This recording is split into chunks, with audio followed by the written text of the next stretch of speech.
Clara 1. Discuss the questions. 1. Who is the most well-known film director in your country? What genre of films does he or she produce? 2. Can you name any other famous screenwriters or film directors? 3. Which British films and directors do you know, if any? Read the extract from the screenplay of Notting Hill and decide what genre of film it is. Use the script to explain why. 3. Answer the questions about the extract. 1. Read the setting for the scene. What does it tell you about the main character? 2. Read only the stage directions in square brackets. What do they tell you about the action of the scene? Do you learn anything about the characters' personalities? 3. Now read just the dialogue again. What else do you learn about the characters' personalities? 4. This is the first time the main characters meet. What is this scene trying to show us about them? Hamsha 4. Find words in the extract with these meanings. 1. Not able to be defeated or humiliated. Despondently, pessimistically. 3. Alleviate. 4. Delicately, complex and understated. 5. Looking casually in a shop. 6.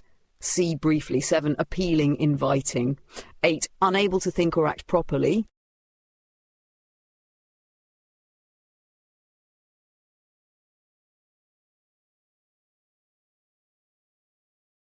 Half 5. Read the information about screenplay writing. How does the scene match up to the golden rules? The golden rules of screenplay writing. Movie scripts are made up of short scenes, each telling a little bit of the story. 1 page is about a minute in film time. The screenplay writer controls the location, length, and structure of the scenes. As the writer, you need to know everything about your characters' personalities. They should be believable, have flaws, and behave consistently. The screenplay should have a good balance between visual and verbal storytelling. The directions are written first, dialogue written last, and generally kept brief. A fundamental task is to grab the audience's attention early and make them wonder what will happen next. What do you think? Which lines in the scene do you find funny? How do you think the characters next meet? Why do such different characters get together? What do you think they like about each other? Work in pairs or groups. You are going to write the scene where William and Anna next meet by chance. Use the golden rules of screenplay writing. Choose the setting, plan the scene, and write the first page. Write the directions for the characters and the action. Use them to tell part of the story. Share your scene with the class. Act it out! Pages 14 and 15. Exercise 2. Notting Hill. Scene 2. The Travel Bookshop. Interior. The bookshop. Day. It is a small shop, slightly chaotic, bookshelves everywhere, with little secret bits round corners with even more books. Martin, William's sole employee, is waiting enthusiastically. He is very keen, an uncrushable optimist, perhaps without cause. A few seconds later, William stands gloomily behind the desk. Classic. Absolutely classic. Profit from major sales push, minus £347. Shall I go get a cappuccino? Ease the pain? Yes, better get me a half. All I can afford. I get your logic. Demi-capu coming up. He salutes and bolts out the door. As he does, a woman walks in. We only just glimpse her. Cut to William working. He looks up casually and sees something. His reaction is hard to read. After a pause... Can I help you? It is Anna Scott, the biggest movie star in the world, here in his shop. The most divine, subtle, beautiful woman on earth. When she speaks, she is very self-assured and self-contained. No thanks. I'll just look around. Fine. She wanders over to a shelf as he watches her and picks out quite a smart coffee table book. That book's really not good. Just in case, browsing turned to buying, you'd be wasting your money. Really? Yes. This one, though, is very good. He picks up a book on the counter. I think the man who wrote it has actually been to Turkey, which helps. There's also a very amusing incident with a kebab. Thanks. I'll think about it.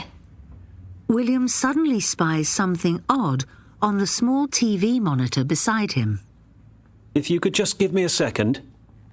Her eyes follow him as he moves towards the back of the shop and approaches a man in slightly ill-fitting clothes. Excuse me. Yes? Bad news. What? We've got a security camera in this bit of the shop. So? So I saw you put that book down your trousers. What book? The one down your trousers. I haven't got a book down my trousers. Right. Well, then we have something of an impasse. I tell you what, I'll call the police, and what can I say? If I'm wrong about the whole book down the trousers scenario, I really apologise. Okay. What if I did have a book down my trousers? Well, ideally, when I went back to the desk, you'd remove the Cadogan Guide to Bali from your trousers and either wipe it and put it back or buy it. See you in a sec. He returns to the desk.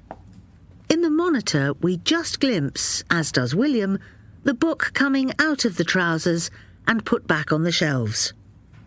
The thief drifts out towards the door. Anna, who has observed all this, is looking at a blue book on the counter. Sorry about that. No, that's fine. I was going to steal one myself, but now I've changed my mind. Signed by the author, I see. Yes, we couldn't stop him. If you can find an unsigned copy, it's worth an absolute fortune. She smiles. Suddenly, the thief is there. Excuse me? Yes? Can I have your autograph? What's your name? Rufus. She signs his scruffy piece of paper. He tries to read it. What does it say? Well, that's the signature. And above it says, "Dear Rufus, you belong in jail." Nice one. Would you like my phone number? Tempting, but no thank you. Thief leaves. I think I will try this one. She hands William a £20 note and the book he said was rubbish. He talks as he handles the transaction. Oh, right. On second thoughts, maybe it wasn't that bad. Actually, it's a sort of masterpiece, really. None of those childish kebab stories you get in so many travel books these days. And I'll throw in one of these for free. He drops in one of the signed books. Very useful for lighting fires, wrapping fish, that sort of thing. She looks at him with a slight smile. Thanks. And leaves.